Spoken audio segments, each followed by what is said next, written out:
Sekarang soal kedua. Paulus mengaku sebagai Allah. Walaupun dia mengajukan pertanyaan mungkinkah, tapi itu kesimpulan yang dibuat setelah digiring pikirannya dengan kesimpulan seperti itu. Mari lihat video berikut. Kolose 1 ayat 1. Dari Paulus, Rasul Kristus Yesus, oleh kehendak Allah dan Timotius saudara kita.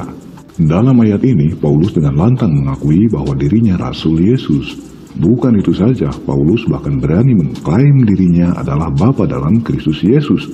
Seperti dalam ayat 1 Korintus 4 ayat 15, sebab sekalipun kamu mempunyai beribu-ribu pendidik dalam Kristus, kamu tidak mempunyai banyak bapa, karena akulah yang dalam Kristus Yesus telah menjadi bapamu oleh Injil yang kuberitakan kepadamu. Jika Paulus sudah menganggap bahwa dirinya Bapa dalam Kristus Yesus, maka jika merujuk pada ayat berikut ini bisa disimpulkan siapa Paulus. 2 Korintus 11 ayat 31, Allah yaitu Bapa dari Yesus.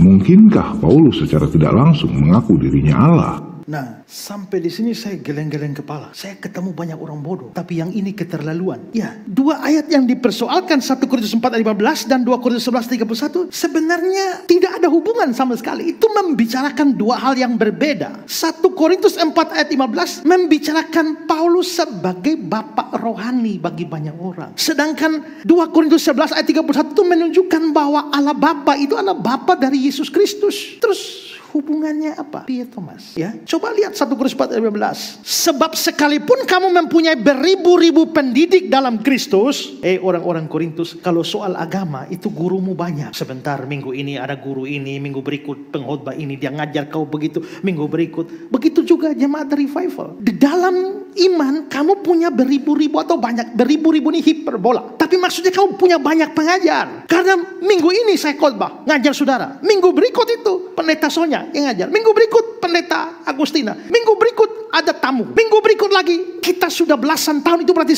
begitu banyak pengajar sudah menjadi guru kita. Tetapi kata Paulus, kamu tidak mempunyai banyak bapak. Bapak secara rohani. Mengapa bapak? Bapak ini ada hubungan dengan kalimat selanjutnya. Akulah yang dalam Kristus Yesus menjadi bapakmu oleh Injil yang kuberitakan padamu. Saya yang beritakan Injil pada kamu, sehingga kamu menjadi percaya. Berarti aku bapakmu secara rohani. Soal guru-guru banyak. Waktu 10 tahun yang lalu misalnya, aku beritakan Injil padamu, kamu percaya, aku jadi bapakmu. Mulai dari 10 tahun yang lalu. Tapi sejak 10 tahun yang lalu sampai hari ini, kamu sudah diajar oleh begitu banyak guru, begitu banyak pendidik di dalam iman. Jadi Paulus mau mengatakan bahwa saya ini bapak rohani dari banyak kalian. Ya, karena pemberitaan Injil. Terjemahan Indonesia sehari-hari. Sebab sayalah yang menjadi bapak kalian. Walaupun mungkin sebagai orang Kristen kalian sudah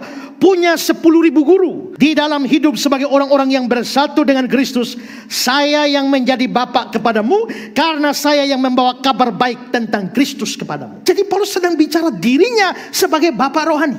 Dan Paulus memang adalah bapak rohani dari banyak orang. Misalnya Onesimus di dalam Filipi, Filemon 10 dikatakan di sana, mengenai anakku yang kudapat selagi aku dalam penjara, yakni Onesimus. Anakku. Onesimus itu budaknya Filemon yang melarikan diri, ditangkap masuk penjara gara-gara mencuri, ketemu Paulus di penjara.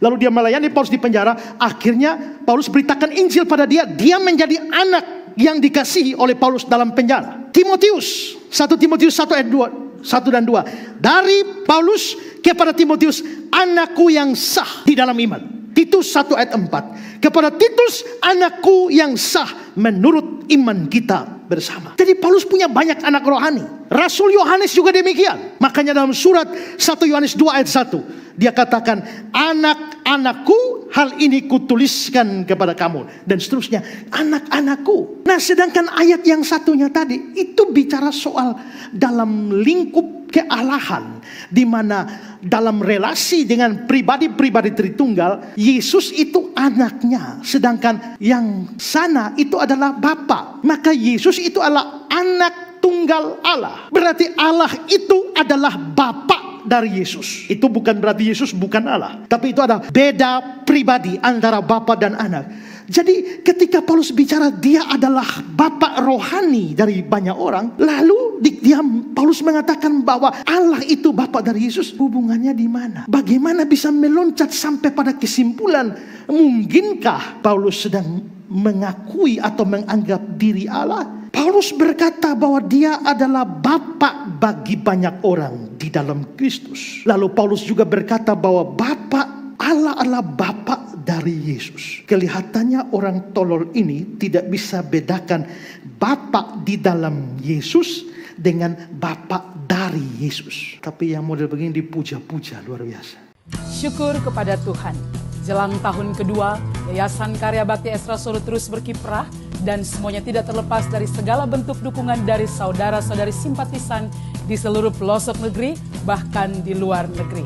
Karena itu kami begitu bersuka cita dan bersemangat dalam melayani.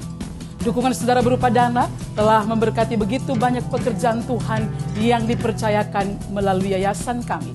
Pembangunan gedung sekolah Bioba yang masih dalam proses pengerjaan, perluasan wilayah pelayanan mobil pintar dengan dibukanya satu pos baca baru di daerah Kabupaten Kupang dengan jumlah anak binaan kurang lebih 50 orang anak.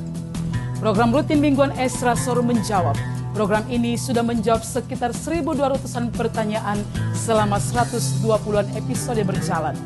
Penyaluran bantuan sosial berupa bantuan kesehatan, pendidikan, sembako, material pembangunan, dukungan dana bagi pelayanan hamba-hamba Tuhan dan gereja. Dan dengan segala fasilitas broadcasting dan multimedia yang cukup memadai, Yayasan Karya Bakti Esra Solo terus berupaya menjalankan visi dan misi pemberitaan Injil dengan cara yang lebih kreatif dan menarik melalui pembuatan film rohani lokal bertajuk Bukan Sebatang Toge yang akan segera tayang sebagai salah satu sarana penyebaran Injil yang efektif di era digital saat ini.